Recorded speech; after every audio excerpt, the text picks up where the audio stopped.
flamenco guitar coach with the Contemporary Flamenco Guitar Studio. Here at CFG LA, our goal is to research, confirm, and then spread the Pago de Lucia method of flamenco guitar. All right, that means that we're going to produce content to go over the history of flamenco guitar.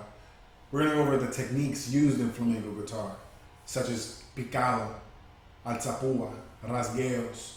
Right? We're going to go over the different palos in the flamenco guitar. We're going to go over palos like bulerías, alegrías, fandangos, solá por bulerías, tangos, tientos, rondeña, tanguillos, taranta, como quiera, taranto, right? All these different ones we're going to go over. Albeit we're going to create content for all levels, right?